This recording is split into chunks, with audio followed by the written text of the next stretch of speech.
तो चलतु आज पुट्टा तरकारी बनैबा आपण मैंने तार लुक रू देखि जापारे केते सुंदर देखा जाउची पुट्टा तरकारी। तो बहुत टेस्टी थिला भी। तो सांग मैंने चलतु पुट्टा तरकारी केमती करवा देखेबी आपण मानकू। ता सहित होची मेन टिप्स मु पुट्टा को केमती सफा करूची सेटा आपण मानू देखेबी। मो टिप्सटा को निहाती भाव में फॉलो करंतु। जदि भल लगे निहाती भाव में कमेंट करेंगे। मो पुट्टा सफा कर टिप्सटा निहाती भाव में कमेंट माध्यम जनइबे। तो आपण मानक मोर एतिक रिक्वेस्ट रहा। तो चलतु वीडियो को ये स्टार्ट करवा। वीडियोटी टिके लंबा हो पारे आपण मैंने धैर्य सहित फास्ट लास्ट जाए देखिए। तो जो मैंने पुट्टार मैंने पुट्टा सफा करने पसंद करते आपण मैंने छोट छोट टिप्स को आपण मैंने निहाती भाव में फॉलो करंतु। जो मैंने सफा करने पसंद करते बा गंधिया स्मेल आसले पसंद करते आपण मैंने निहाती भाव में सफा करेंगे। यहाँ मो खासी मांस पुट्टा मुझे जाइए किलोटे। तो आपण मैंने देखिपे। तो ये चलतु मुझे कौन सफा करुच्ची आपण मानू निहाती भाव में कहबी। तो मुझे नहीं जाइए खासी मांस पुट्टा किलोटे नहीं जाइए। तो यहाँ चून नहीं आपण मैंने निहाती भाव में पान दुकान रे चूनटा मिले। तो चून टी से मैंने आणवे दुकान रू से चूनटा मुझे चून टी पकईदेवा। तो चून पकई सारापर टी आपण मैंने निहाती भाव कि गरम पानी सफा कर किए मैंने पुट्टाटा को सीझे सफा कर। तो आपण मैंने निहाती भाव में मो टिप्स को फॉलो करंतु। आपण मानू पुट्टा सफा करने को जमा भी विरक्त लगे ना। मुझे गरम पानी बसई देती आ पुट्टारे अलमोस्ट मुझे चून भी पकई देली। तो चलतु ए गरम पानी आणिकी पुट्टा देहरे देवा। गरम पानी दे सारापर आम 10 ରୁ 15 मिनट खंडे पुट्टा को टिके रखीदे जहाँफल चूनटा आ पुट्टा पानी ता देहरे मिसीज को एपट सेपट करदे। गोटे चाकू साहाଯ୍ୟରେ एपट सेपट करदे ना हाथ मारी हेबनी पानीटा बहुत गरम अच्छी। तो निहाती भाव में आपण मैंने एमती चाकू साहाଯ୍ୟରେ करेंगे हाथ लगेले पोड़ीज।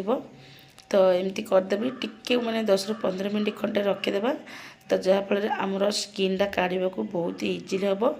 आपण मैंने जो मैंने पुट्टा सफा कर निहाती भाव में जानी तार गोटे बंधिया स्मेल आसे बाजिया स्मेल आसे। पुट्टा खाइबा को जी पार्टी की टेस्ट लगे ना पुट्टाटा सफा करने को बहुत खराब लगे तार गंधिया स्मेल आसे। तो आपण मैंने एमती करंतु जमा भी गंधिया स्मेल तार आसबनी। एबे तो टिके टिके गंधिया स्मेल आसुथिबा सफा कला बेले। तो छोट छुआ मैंने तो विशेषकर पुट्टा सफा कला बेले रहिबा को पसंद करंतेनी मैंने खराब स्मेल आसे। तो देखिपे चून पकईकि आम 10 ରୁ 15 मिनट खंडे छाड़ सारापर तार स्किन गुड़ा केते इजिली भाव बाहरी पड़े देखिपे। मैंने धरू धरू हाथ रू बाहरी पड़ुची। आपण मानक जमा भी विरक्त होगा लगनी आपण मैंने माने इथे पुट्टा जो मैंने सफा करुँच आपण मैंने निहाती भाव में जानी जो मैंने सफा करेंगे मैंने गोटे घंटा रू 2 घंटा लगे सफा पुट्टाटा सफा कला आसवा क्लीन कला आसिकी। तो आपण मैंने एमती करंतु जमा भी आपण मानकर गोटे समय नबनी मात्र 10 ରୁ 15 मिनट भितर आपण मानकर पुट्टा सफा हो। आपण मानक जमा भी विरक्त लगनी आ पुट्टाटा खाइबा बहुत टेस्ट लगे। आपण मैंने आने को पसंद करते जहाँफल एमती जदि सफा हो जाए आपण मैंने आने को घर को पसंद करेंगे बा पुट्टा तरकारी करने पसंद करेंगे। तो घरे समस्ते पुट्टा पसंद माने पुट्टा को सफा करने को समस्ते पसंद करते कहीं तार खराब स्मेल आसे। तो से पुट्टा को सफा करने को समस्ते पसंद करते खाइबा को भल पाती किंतु पुट्टा को सफा करने को पसंद करते बहुत टाइम लगे बेसी झंझट हुए। तो आपण मैंने यदि ये टिप्स को फॉलो करेंगे मो स्टाइल रे बनइबे निहाती भाव में आपण मैंने घर को पुट्टा आने को ट्राए करेंगे बनइबा को ट्राए करेंगे सफा करने को ट्राए करेंगे। तो आपण मैंने निहाती भाव में छोट छोट टिप्स को फॉलो करंतु। आपण मानक वीडियो जदि भल लगे वीडियो को प्लीज गोटे लाइक करेंगे। प्लीज प्लीज मो चैनल जदि नुआ थे प्लीज चैनल को सब्सक्राइब करने जमा भी भूलु ना। आपण मैंने कौट देखुं मो वीडियो प्लीज निहाती भाव में कमेंट सेक्शन में जानवे। तो देखिपे पुट्टाटा इजिली भाव में पूरा क्लीन हो गला केते सुंदर भाव में सफा है। देखिपे पूरा धला धला देखा तार व्हाइट पार्ट माने ब्लैक पार्ट तार पूरा बाहरी पड़ी। तो देखिपे केते सुंदर भाव में सफा हो जाए। आम भी ये कौन करना गरम पानी रे 2 ରୁ 3 थर भाव में धोइबा माने तार जो गंधिया स्मेल थी बारंबार कि देखिपे टिके टिके तार गुंड टाइप भासुची। तार एमती 2 ରୁ 3 थर करदेला तार माने टिके रखीदे ना हाथटा पोड़ीज गरम पानी आम दौरान टिके छाड़देवा हाथ टे मकुटी तार माने 2 ରୁ 3 थर निहाती भाव में धोइबे। तो आपण मैंने जो मैंने पुट्टा सफा करने को पसंद करते मो टिप्स को फॉलो करूँ निहाती भाव में पुट्टा सफा करने को आपण मानक जमा भी विरक्त लगनी। तो नलीटा तो मुझे सफा कर जो मैंने करना निहाती भाव में जानीपर मुझे देखा नलीटा को धरिकी हाथ में दुईबे एथर भी बहुत गुड़ा खराब गंधिया पानी बाहर आपण मैंने निहाती भाव में एमती सफा करेंगे। तो 2 ରୁ 3 थर आम पुट्टा को एमती सफा कर धोईकी आने बाहरी। तो देखिपे पुट्टा को भल भाव आम धोईदे पुट्टा एकदम भाव में क्लीन देखा जाउछि। चलते ए पुट्टा को आम बर्तमान भी काटिबा। तो आपण मैंने चाकूरे काटिले टिके टाइम लगिबो। तो यहाँ लंबेकी थाए पूरा आमिष एटा तो निहाती भाव जानीपे गोटे जगह रखी काटा पड़ो पनिकी चाकूरे आपण मैंने तो पनिकी काटिले ठीक हे नचेत आपण मैंने कतुरी एमती काटे। तो एमती छोट छोट कर काटे तो चाकूरे काटा टे कष्ट हुए माने हुए साइज रे आपण मैंने निहाती भाव में कतुरी पनिकी एमती काटे। तो देखिए एमती छोट छोट कर काटुची तो आपण मैंने इजिली भाव में एमती काटी हो तो सीटा टाइम लगुव निहाती भाव कतुरी काटिले आपण मानक शीघ्र शीघ्र काटी हो। तो आम सब पुट्टा को एमती काटिदेवा काटि सारा पुणी आम पुट्टा को आम भल भाव में क्लीन कर धोइबा। तो देखो मुझे पुट्टा को पूरा छोट छोट कर सब पुट्टा को काटिदेली। तो चलते ये आम ठंडा पानी 2 ରୁ 3 थर आउ थे हाथ में टे दली चकड़ी कर धोइबा जमी तार टिके नाली अंश थी बाहरी पड़ो टिके देखिपे एबे पुट्टाटा आउ एते स्मेल हुएनी। तो आपण मैंने जो मैंने सफा करते निहाती भाव में जानीपारे। तो आपण मैंने जब घर को पुट्टा आने पसंद करते आपण मैंने निहाती भाव में आणिक ट्राए करूँ आ पुट्टा को रोषे कर खातु। तब गोटे कड़े बसई देती से किसी मु तेल देनी पानी देनी एबे डायरेक्ट पुट्टा को देदेली। आपण मैंने देखिपारे टोटाली पानी ना आपण मैंने निहाती भाव में आउ टे कुक कलापर देखिए धीरे धीरे तार पानी बढ़िया लगे। आम ए गैस पूरा हाई रखीदे जमा भी लो करवानी कहीं जिते हाई रखा आमर पानीटा इजिली भाव में बाहर पड़ो। देखो ए धीरे धीरे पानी बढ़िया लगे देखिपे एतिकी आम बिल्कुल पानी दे ना एतिकी भी पानी देखा जाउछि। तो देखिए धीरे धीरे तार पानी बढ़िया लगे मैंने पुट्टा धीरे जी पानी थिला बाहर पड़ो। तो पुट्टाटा सीझिबार टिके हम आउ एमती करदे तार पुट्टार आउ टे गंधिया स्मेल तार पलैब। देखो पानी पूरा ऊपर को चढ़ीगला माने पुट्टा ऊपर को चढ़ीगला आम बिल्कुल पानी दे ना देखिपे पुट्टा पूरा ऊपर को पानी आसला आम एथर ये पानीटा ना बाहर करदे गोटे स्पून साहाଯ୍ୟରେ गोटे बाहर करदेबा गोटे चामच साहाଯ୍ୟରେ। तो मझुर टिके साइड करदे पुट्टा को एमती पानी की बाहर करदेबा देखिपे पूरा पानी पुट्टा देह ऊपर को आसलाणी। तो चलते गोटे चामच साहाଯ୍ୟରେ एबे पुट्टार माने पानी की बाहर करदेबा। तो पुट्टा आउ माने जी पानी बाहर थी बाहर पड़ो एमती करदे तार सब एकाठे करदे जी पानी बाहर कथा बाहर पड़ो। तो चलते पुट्टार पानी की बाहर करवा। आपण मैंने पुट्टार पानीटा निहाती भाव में काढ़े कहीं तार जो गंधिया स्मेल आमती काढ़ीदे ना तरकारी कला बेले एत खराब लगे तरकारी तरकारी बहुत टेस्ट लगे तार माने बेसी तार टेस्ट बढ़े दिए।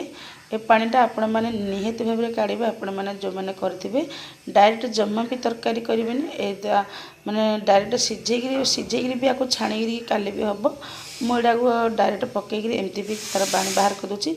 आपण मैंने निहाती भाव में पुट्टा जो मैंने रोषे कर पानीटा निहाती भाव में काढ़े।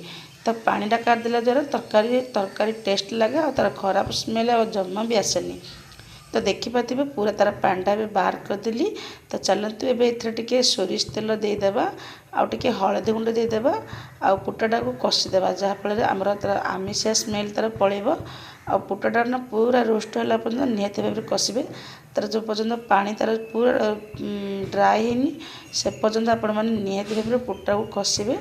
तो कषिबा द्वारा आउ जमा भी तार आमिषा गंध आसबनी आपण मैंने निहाती भाव में यही टिप्स को भी निहाती भाव में फॉलो करेंगे। तो जो मैंने जानी तो भल कथा जो मैंने जानी न निहाती भाव में एमती करेंगे। तो ऑलमोस्ट एबे पुट्टा आमर कषिगला एबे बाहर करदेली। तो चलतु से कड़े आउ कि सोरिष तेल देदेबा आ कि गोटा मसला मुझे जमीक तेजपत्र छाली इलायची टिके आउे चक्री फूल नहीं जाइए आउे लवंग दे देती। एबे तेल गरम होला परे पियाज देती पियाज टिके आपण मैंने पुट्टा तरकारी अधिक टिके देबा ट्राए करेंगे। तो पुट्टा तरकारी पियाज टिके अधिक देले भल लगे। पियाज को पूरा रेड होला पर्यंत भाजवा पियाज को पूरा रेड होला पर्यंत आम बर्तमान भाजवा। पियाज ऑलमोस्ट भाजीगला आम अदा रसुण पेस्ट रखी ताकू देदेबा। एबे अदा रसुण पेस्ट देला परे आम तार कंचा स्मेल गला पर्यंत किसी समय भाजवा। आम जो रखी अदा रसुण पकईले टिके पानी धोईकी देदेले तो देखिए तार कंचा स्मेल गलाणी। तो ये टे गुंड मसला देवा जमतीक जीरा गुंड, धनिया गुंड, लंका गुंड, काश्मीरी लंका गुंड, हलदी गुंड। तो आपण मैंने देदेला तो धीरे धीरे कर पानी देकरी अल्प अल्प कर माने गैस पूरा लो पूरा रखिकी मसलाटा भल भाव में कषा जमी तार कंचा स्मेल जाए जो पर्यटन जाए आ जो पर्यटन मसलार तेल अलग नई आपण मैंने तो निहती भाव में जानी। तो मटन तरकारीटा जमी करती से भाई आम करवा। तो देखिपे केते सुंदर देखा जाए मसलार पूरा तेल अलग हो जाए बढ़िया गोटे बास्ना भी आसुची। तो ऑलमोस्ट एबे आमर मसला रेडी हो गलानी बा कुक हो गलानी। तो आम जो पुटाटा कषिकी रखी ना एथर आम देदेले भी चलियो। तो देखो आउ टे कषि देती तो कषि गला चलते ए पुटा को देदेबा। पुटा को दे सारापर आम पुणी किसी समय 10 ରୁ 15 मिनट खंडे निहाती भाव में पुटा को कषा। तो देखिपे आपण मैंने धैर्य सहित पूरा गैस को लो टू मीडियम रखिक पुटा को कषे जमा भी हाई करेंगे कहीं पुटा तल आड़ लगिजार चान्सेस अच्छी। तो दे सारापर आप एम पुटाटा कषुँच। तो चलते भी स्वाद अनुसार लुण देदेबा। लुणटा दे सारापर आम पुणी किसी समय पुटा को कषा। आम जमी मटनटा कषती आम से भाया पुटाटा भी कषे जमा भी आपण मैंने ये विरक्त होबार ना। तो गैस पूरा लो टू मीडियम रखिक आम पुटाटा कषा जो पर्यंत तेल तार बाहर नहीं देखिपे तेल मसलू अलग हो गला बाहर पड़ा। तो ऑलमोस्ट पुटा आमर कषि हो आसला। आपण मैंने यही स्टेज रे आपण मैंने जमा भी ठंडा पानी देवेनि निहती भाव में गरम पानी देवे जमती आपण मैंने मटन बा चिकेन रे गरम पानी दियंती। तो से भाई आपण मैंने निहती भाव में गरम पानी ही देवे जमा भी ठंडा पानी देवेनि। तो चलते ए पानी गरम कर रखी एबे पुटा तो ऑलमोस्ट एबे सीझी मैंने तेल बाहर पड़ा। तो चलते ये गरम पानी देदेबा। गरम पानी दे सारापर आम एपट सेपट टे करदे। आपण मैंने चाहिए ये प्रेसर कुकर रे भी दे पारे सीझेगा जब प्रोब्लेम हो यहाँ पुटाटा उपर निर्भर करे पुटाटा को पुटा सीझे जमी आप मटनटा कौटा सीझे कौटा टे लेट हुए सीझापी सेमती पुटाटा देखिए आपण मैंने पुटा पर डिपेंड करे आपण मैंने कड़े चाहिए हो पार नचेत आपण मैंने चाहिए प्रेसर भी देकर सीझे पारे गोटे सीटी बा 2टा सीटी आसापी छाड़े। देखिपे तरकारी लुक केते सुंदर देखा जाउची। आमर तरकारी ऑलमोस्ट रेडी होलानी। तो ये चलतु मटन मसला पकईदेवा। ये तरकारी रेडी आपण मैंने गरम भात सहित बा आपण मैंने ये सब करें रोटी सहित भी खाई पारे। तो देखिपे तेल तरकारी केते सुंदर भाव भासुची और तरकारी केते सुंदर देखा जाउची। प्लीज आपण मानकर जदि किसी कहबारे किसी रेकर्ड होबारे किसी जदि भूल भटका थी प्लीज क्षमा करदे सान भंडा को। तो आपण मैंने निहती भाव में जदि वीडियो भल लगे पुणी आपण मानक कहूँ वीडियो गोटे लाइक करेंगे कौट देखुं कमेंट करेंगे। आपण मैंने पुटा आणतु घरे खुआतु जमा भी विरक्त होतुनि रही पुणी देखा नेक्स्ट वीडियो जय जय।